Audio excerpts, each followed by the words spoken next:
Hi, everyone. Welcome to another episode of the Coaches Close Clients podcast.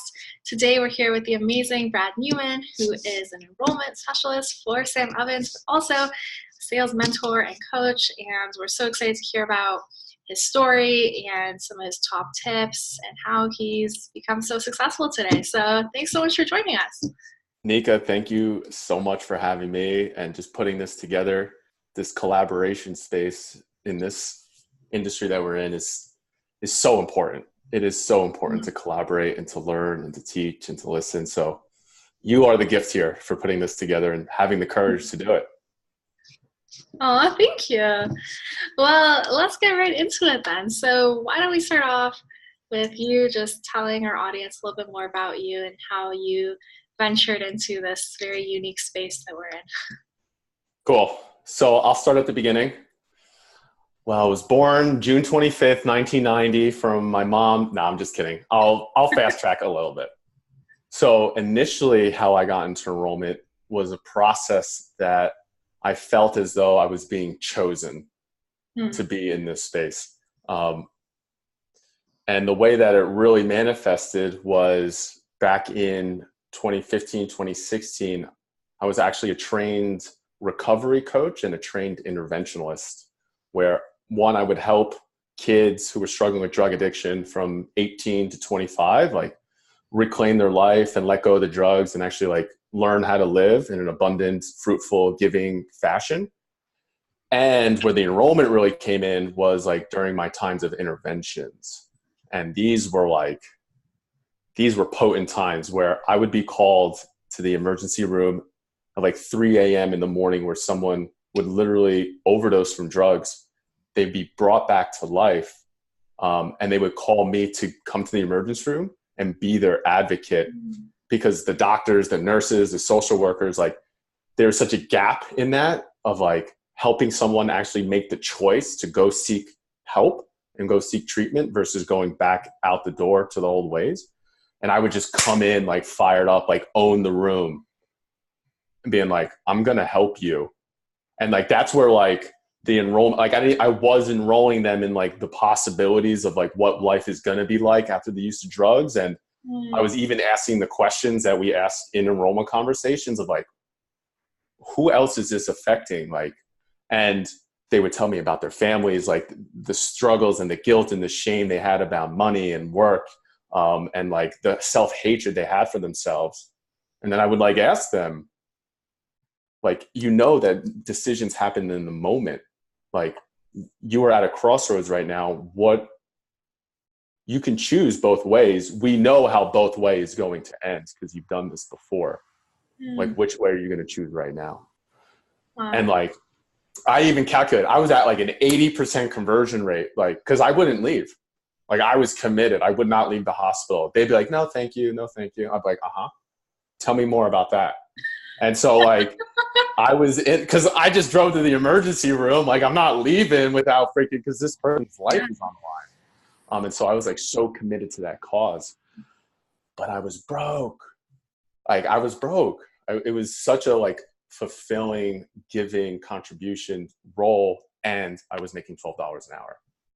I was 25, 26, living at home with my mom.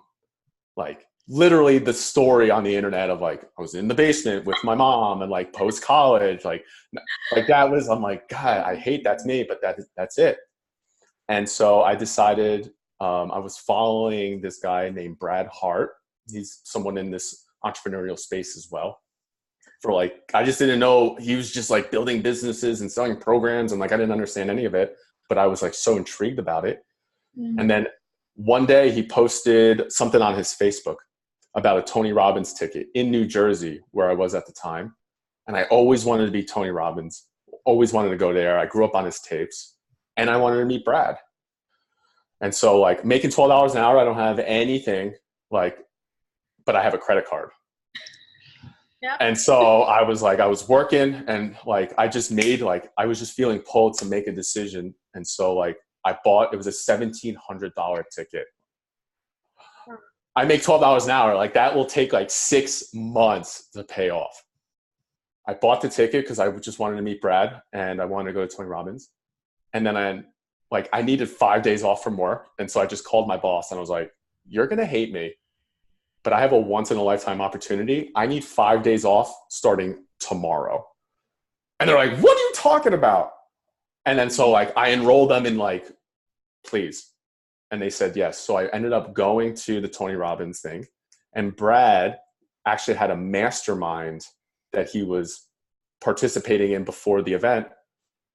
And like this thing blew my mind, talking about entrepreneurship and wealth, like wealth creation and the wealth cycles and how to build companies and collaborate. And like my mind was blown with this space and how transformational it was.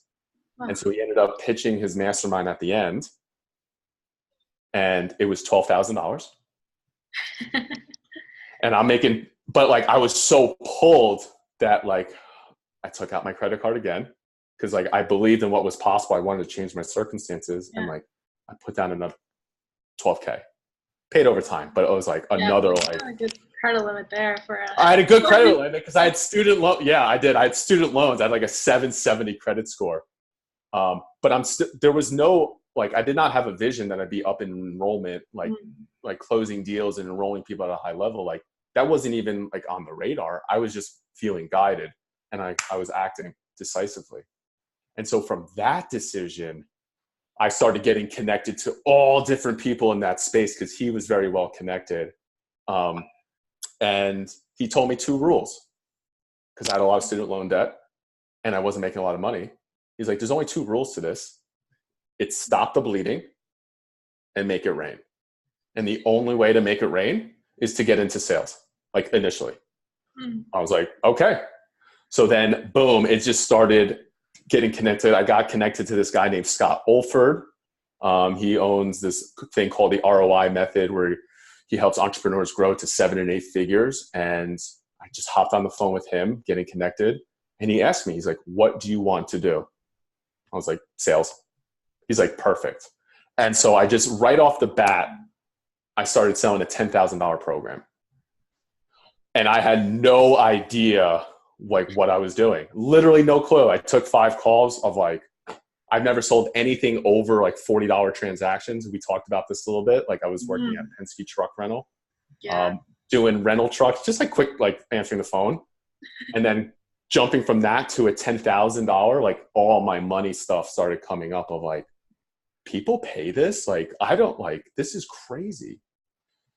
But I just was committed and I was training and I hired coaches and I ended up personally enrolling close to $2 million in a 12-month period with Scott, collected cash in the bank, $1 million, and like having like the most important is like the relationships I made. And so I was with him till the end of last year. And then he ended up switching business models. And then I got connected to Sam Ovens. And like, boom, I just hopped to the right to the top. I was like, this is exactly what I'm doing. This is what I want to do. This is how I want to serve people. This is like, I love being at the crux of the problem, the money, and the transformation. Like, I love being there. That's like where the gold is. And then so now I've been enrolling for Sam for about 2 months, and I'm creating my own sales mastermind because there's a need, there's a training gap, there's money trauma. And so that's like a little bit about my story of like how I got to this point now. I love it. So cool. But I guess what I'm curious about is like, how did you get into the whole helping kids with the drug problems thing initially too? Like, where did you realize that your passion was really in helping people at that moment to like have that transformation?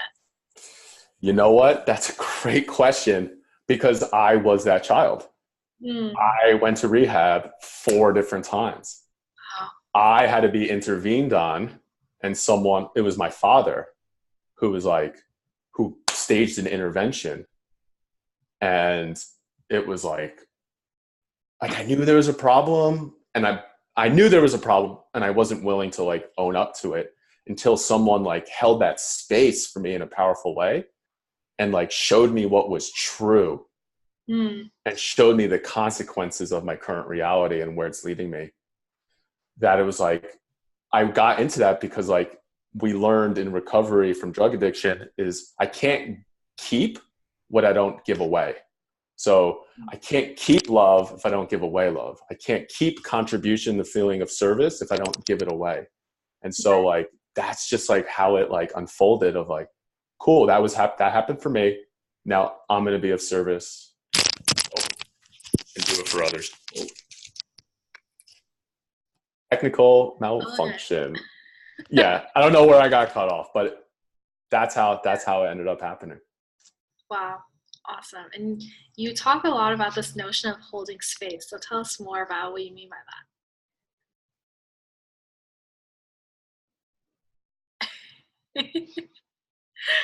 All right. That's it. Mm-hmm. That's it. We were just talking before going live on this. Like I was doing a video call sales breakdown for one of my clients.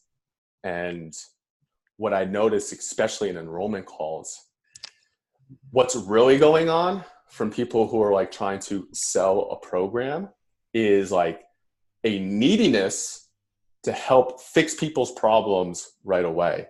So as soon as the prospect says, man, I really need help with systems, a lot of the times people will jump in and be like, oh, dude, we have just the thing. We have just the thing. I can fix all your problems. Like in the program, we handle that crystal clear. You do and yet they didn't have time to really, we didn't have time to like really process of like, what does that even mean? Systems, like, I don't even understand, like, what do you mean by systems? Can you tell me more about that? How has not having systems in your business affected your business? How has it affected your life? What have you tried to solve? How long has this been going on for? Why didn't it work when you tried to, like, I don't have scope. And so the way that I hold space is like, this is ninja tactic. When someone gives you their problem, do not help them. They did not ask for it. The worst kind of advice is unsolicited, unqualified advice. The second less awesome type of advice is unsolicited, qualified advice. Even if you know you can help them, right. They didn't ask for help.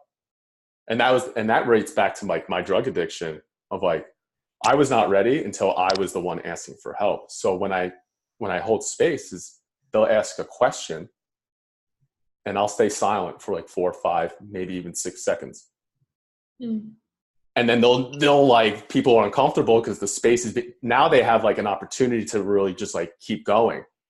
I'll say, okay, can you tell me more about that? How has that affected you? Why is that important? And really just like becoming like, you can create that container so well when I just shut up and just give the person the opportunity to process what's going on for them. So like when I say create space, what I'm actually talking about is creating space with the person so that I can listen to what they're actually saying and that they feel heard. I love it. Yeah. I know, like starting out, it's kind of hard to do that because you're like, oh, I don't want to make them feel awkward, or, you know, it's so hard for us sometimes to ask those questions like, how is this affecting your family? How is this really affecting you?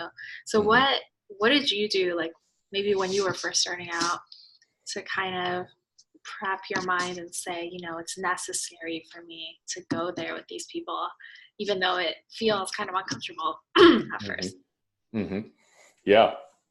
There's this concept that I learned from one of my mentors. His name is Eli Wild. He was the top Tony Robbins salesman of all time. The only person who's ever sold more Tony Robbins tickets than Eli is Tony Robbins.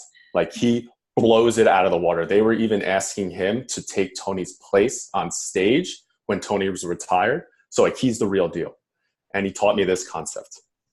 And I have a concept before the concept. The concept, frameworks, not hard work. So the question is, like, how do I like navigate going there with people? And so I've really ingrained, the concept is called HILA. You can write this down, whoever's listening. HILA. High intention, low attachment. So like my only focus during the call is literally, it's not on them. It's the intention I have with my questions and my low attachment to the actual outcome. Because the outcome is just lag indicators of how intentional I was while asking the questions. If I'm not having an outcome that I like, I'm going, was I actually asking the questions? So how do I overcome the fear of asking the questions, like the hard questions? If I'm not asking the hard questions, what I learned about myself is that I'm not committed to serving this person. Simple as that. Like, I'm really not committed. And so it's not a question thing or a fear thing. The root cause is a commitment thing. Like, am I committed to really showing up in service? Do I really believe that what I have to sell them on the back end, the product or the service or the concept, actually can solve the problem? Because when I'm a home run with the product and like I know for a fact that it can help, and I'm a home run committed that like I'm here to serve, then the questions naturally come out. So if I'm not asking, if I'm feeling hesitancy to ask the questions, I really have to ask myself, why am I not committed right now? And what do I have to do to get recommitted to this person, to this call, to this mission? Wow. Okay. So how do we do that? How do we become more committed or build that up? I thought you'd never ask. There's only two ways to quantify commitment: time and money. Am I spending my two most valuable resources, committed to train, to learn, to role play, like spending, like how much time am I crafting to like build my skills? If I'm not feeling like comfortable asking questions, when's the last time I role played with somebody? Am I just coming to, like, am I waking up? If I have a call at 9 a.m. and I'm waking up at 8:30, jumping in the shower real quick, getting out by 8:45, like doing some like weird prep work, like to try to get like focused by like 8:55. And like, that's not signs of commitment. Like, commitment is like Kobe Bryant. Why Kobe Bryant used to say why he was so successful is for every practice that his team, like one practice they would have each and every day, he would have 3 practices. He would wake up early in the morning, have a practice by himself, go eat breakfast. Then after breakfast, he'd go to the team practice. And then after the team practice, he'd go home, eat lunch. Then when everyone was like with their families and stuff, he would go back to the gym at night with his trainer to practice. Right? That's commitment. And so when it's game time, he already practices like it's like the NBA Finals, Game 7. So obviously he's going to show up like that in his calls. So yeah, that's how you get committed. Wow. So what does your routine look like? Like, you know, how often are you role playing, and like how are you building that up? Yep. Every single conversation is a role play for me. Like, if I'm not yet comfortable like asking the hard questions to my friends and my family, like forced communication, how am I going to feel comfortable talking with complete strangers? And so I literally practice like the hard questions. Like, I know for a fact the hard question is, how much money do you make? Like, I know that's like people like try to like shimmy around that question, like on enrollment calls, like for a fact. It's like, oh, it's so invasive. Yes. And you need that data to actually prescribe something that like you need to understand the situation. So I ask everybody, how much money do you make? I'm not telling you that. Come on, man. I got to bet with somebody that I know how much, like, I want to get the answer out of them because that's where my practice is. So I am literally, I see everything as an influence and enrollment, a communication tool. I'm always asking people why. Always. I'm always asking. Why is that important to you? Yeah. I want to do this. Why? How do you see that working out for yourself? Have you considered this? Always. I'm always asking clarifying questions with my people. Like, it's just, I practiced it. I just practice it with my everybody. Tell me more about that. When you said this, what do you mean? Right? So the way that I practice in my everyday life just naturally shows up. And like, that shows commitment. That's like, I have coaches. I role play. I have a sales manager at Sam. And like, so there's like set containers to practice. And with the Kobe Bryant example, if we want to be great, if we want to really make the income that we know we deserve, if we want to really like heal money wounds that we have and money trauma, like, we need more than one practice a day, more than one practice a week. It needs to become who we are as people. Wow, I love that.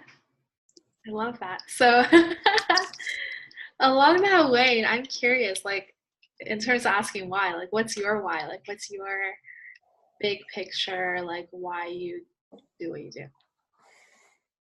Such a good question. It's the best question. Like, it's literally the best question. So it's morphed.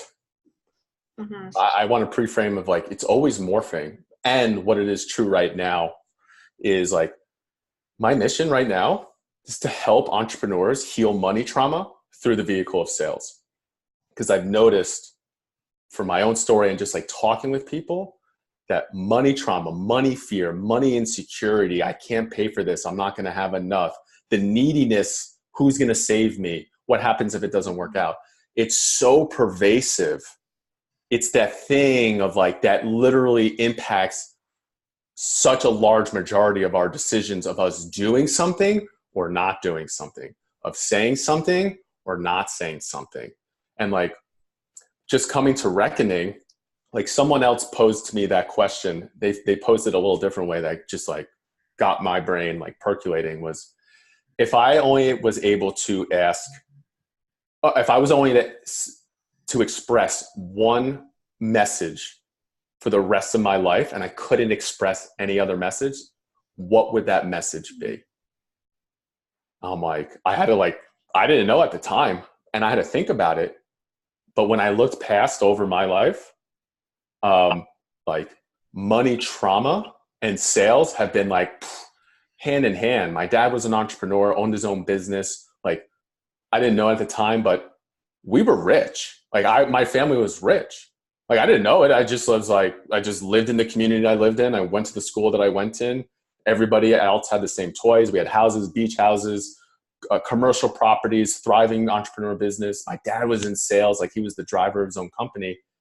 And we lost it all. Divorce, bankruptcy, mental illness, addiction, homelessness, like everything. And still to this day, there is so much guilt and shame in my family around what happened. And it always comes through the communication of money. And I'm like, this is fascinating. The relationship to our money is how we actually relate to the world, because we live in everything is commerce. We have to spend money every single day to sustain ourselves. And so what is our relationship to that money? And I'm sure that's going to bring up a lot of stuff of like how we relate to everything else, why we make decisions, why we don't make decisions.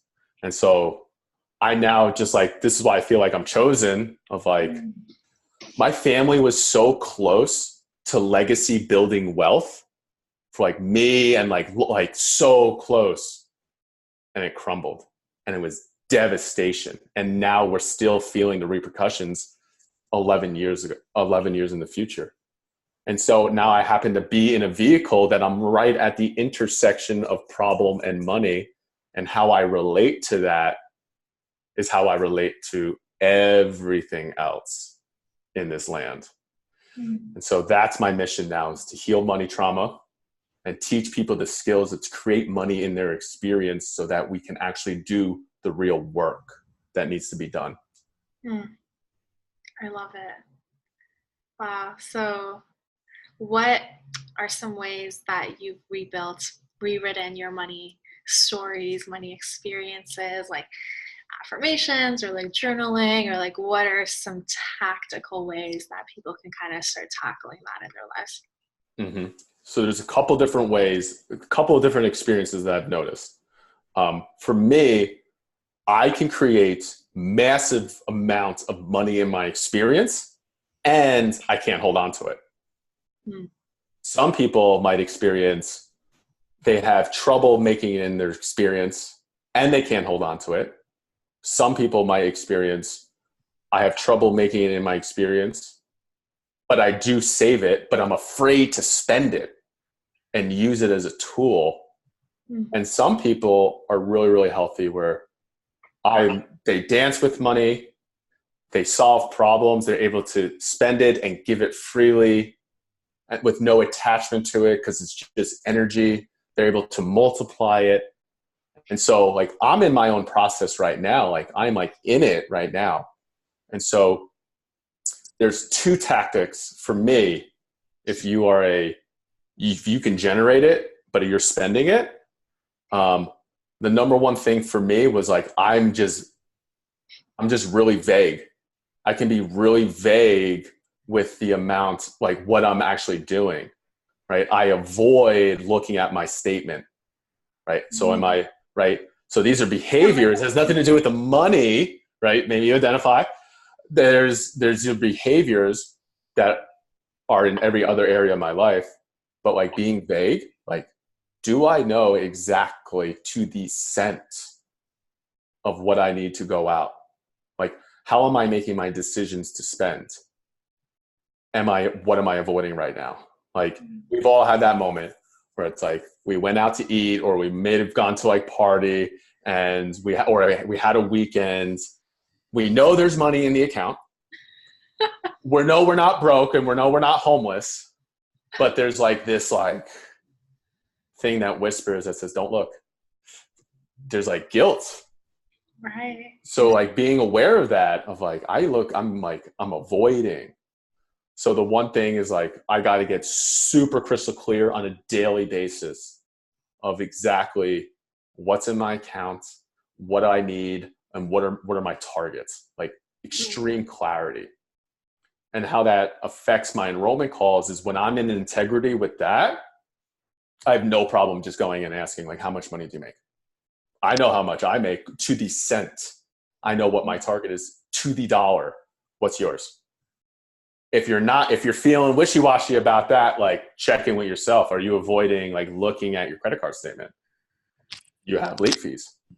Do you owe someone money that you said you'd pay back, but you haven't, and you're making excuses? Like these are open loops that show up in the enrollment conversation. Wow.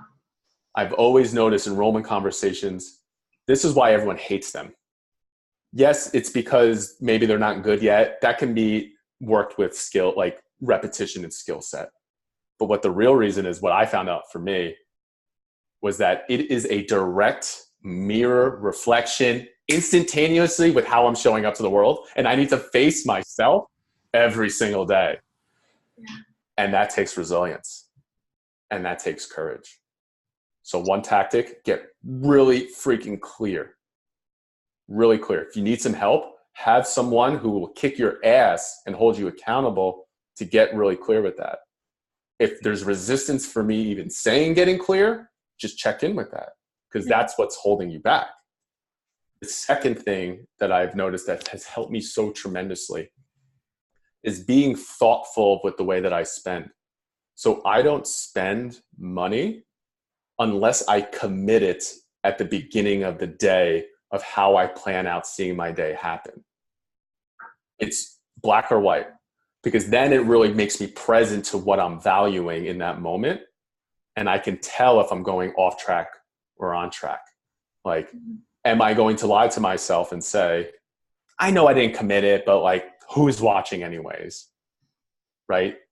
Commitment to clarity, to vagueness, to like, and so those are two things that I've noticed for me that have really, really helped me get aligned and clear with that. Mm.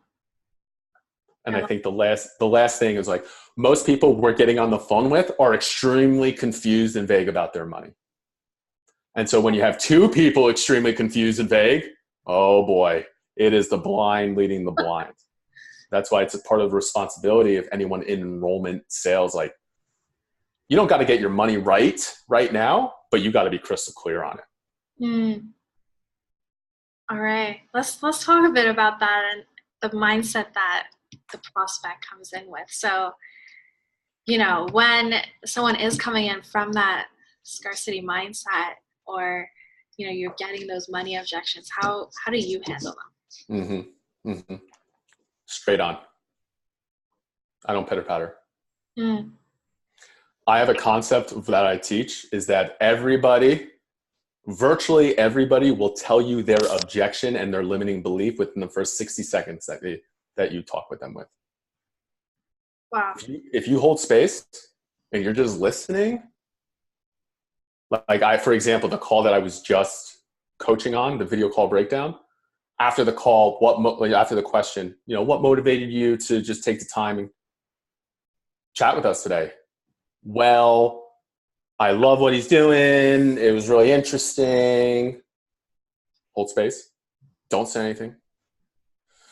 And I'm like looking for systems, and it's like, it's been really hard, and I'm in like deep financial debt, and like, I just need the systems, and I really love Jason. Like, hold on. There was a lot of data in there. Yeah. Like, you got to be able to like hit the signal of like, woo, tell me about that debt. And is that affecting you not being able to build the systems that you think you need? So I like, boom, like that's what I want, because that's what's holding, like my belief is that like the objections that they're giving themselves, which in fact they're giving you, are the exact things that are holding them back. Yeah. Like it is the exact thing. Like, I don't have the money. How long have you been saying that for? Where else in your life are you saying I don't have? Whoo! Lateral connections. All right. And some education. Selling is about educating them. Like, I would ask, like, do you know how much is in the global economy? How much money? I think it's like 20, like, it might be like $50 trillion. Yeah. Like, why don't you have that in your, like, why don't you have any of that in your experience? Right? You're in a niche. You're solving a problem other people are solving. Other people are charging X amount for it. It is working for them. What do you think the problem is? Do you think people who say, I don't have enough money, actually get money? Right. Like, it's simple, but when I'm aligned with my beliefs and like when I'm clear, it's like I'm in integrity to just directly ask that. And so if there's like vagueness around, like if you are pitter pattering around, like I cannot wait to get to price, because it's a relief for them by the time I'm like, it's this much, and they're like, oh, that's it. But if you're pitter pattering around, so there's two contexts here. It's what's the objection? Like, are they saying I don't have enough money? And where in the sales conversation are they saying it? If you notice it right up front, please ask them questions about that right at the beginning. Like, we're actually enabling them to stay stuck in their story if we think we have to like maneuver and manipulate around it at the end of the offer. No, like, aspire that objection right now. Well, when's the last time you invested in your business? You said you're in debt. When's the last time? How much was that? How did that work out? What went wrong? How did that affect you? And just like, boom. Because if we flush that out before, they won't have money objections, because we brought truth to what is right then and there. Nice. Cool. I've never heard it explained that way, so I really like that. Yeah, I don't even know what I said. Thank God you're recording it. Yeah, we'll all go back and re-listen to this. That's awesome, dude. So what's your kind of call structure? Like, are you doing like the rapport and then, why'd you book the call today? And then Hmm. finding a couple pain points and then like qualifying? Like, is that kind of the general structure you follow? Do you really use a script or do you really just, for example, when they say the debt, you just hone in on that and like kind of focus on that? Just talk a bit about that. Yeah, it's a great question. If someone is not using a script, it's like they're playing baseball without a bat. Mm-hmm. Like, you need a script. Like, you need something that's proven to work. Like, I have my script in front of me the entire time while I'm taking notes, because as humans, we're super dynamic. So the call can go, and we can start talking about the weather, or like we could start like talking about crazy stuff. And I need to stay focused. And so I first review my script because I know that it works. And then I have another page where I just have the questions I know I need to ask in order to really have a powerful call, and so that I can type the answers. So I always, always, always have something in front of me to guide me. Mm-hmm. What kind of script do I use? For different products, it's different. Like for Sam Ovens, they have a dialed in script, and they're literally like, just read that word for word. It works. Like, just present that word for word. It works. They've tested it. I don't need to do anything fancy. I need to understand and really like move people, but like the sequencing, it works. But the main like format that I use for my other stuff is the truth of the pain now, the truth of the vision, the truth of the gap and what it's costing them, and the truth of their commitment to change. Mm-hmm. Notice that there's no like offer or prescription or like program at the end. It's like, I'm a truth seeker. Like, so it's just the truth. I could go a little more into do you want me to go more into detail of like, yeah. So like on my own enrollment calls, this is how I set them up. I say, listen, I have 3 intentions here. My intention is to explore and uncover what's going great in your business, and what are some bottlenecks, and where are some areas that you want to move faster. My second intention is to uncover and discover with you, what is the ultimate vision that you have for your business and your life, and what do you think is in your way from stopping that? And then my third intention is to enroll you in what I'm trying to sell you. Mm. Only if I think it's a good fit. I will never offer something without your permission, or suggest something that I truly do not believe that will help you. Mm. You can ask me any questions you want at the end during this call, and at the end we'll have a moment together to decide to either work together or not.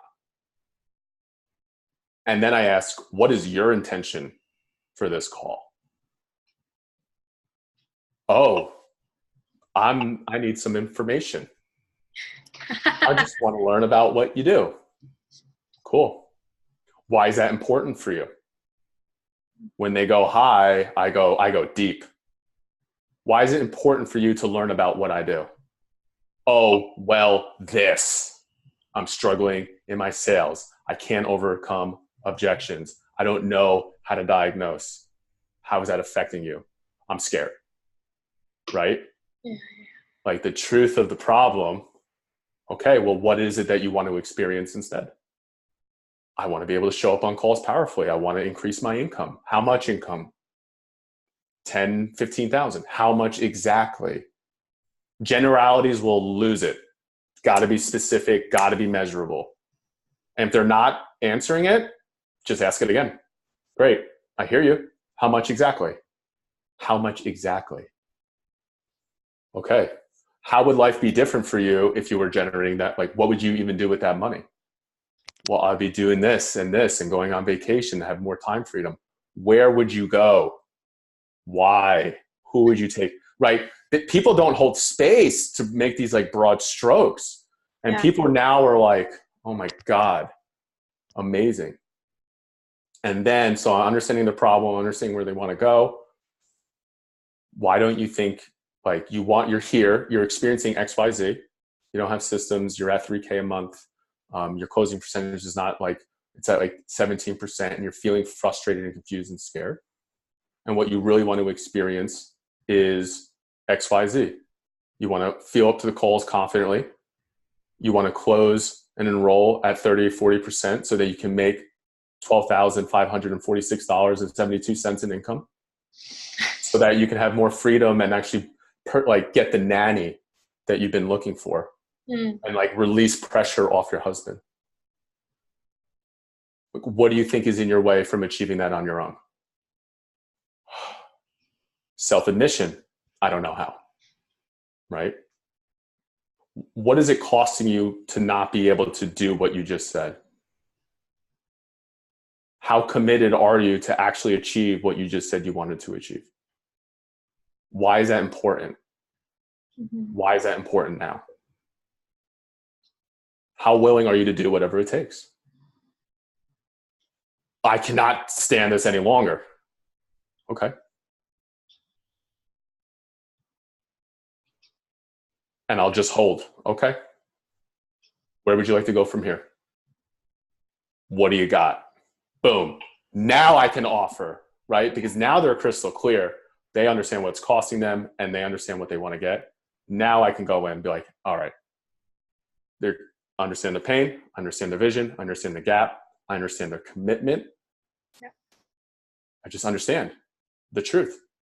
Now the end is easy. Well, in order to get XYZ, solve XYZ, have a 12-month program that's going to do exactly just that. Is that something that you're interested in? Yeah. How does it work?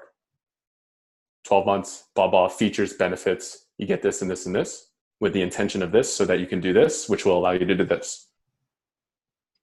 Great. What's the investment? Love to share that with you. Let me ask you though, is this something that you think could potentially solve what you're looking to solve? Yeah. Why? Now they're going to start enrolling themselves. Why? Nice. Because this and this and this. Yeah. Why now? Because it just has to happen now. Okay. So if you feel comfortable, the only thing we have to do, it's this investment. And if you're comfortable, we can arrange some sort of exchange of payment information. And the first thing we're going to do is details, logistics, onboard you, get you on your first call and really start digging in and coming up with your game plan.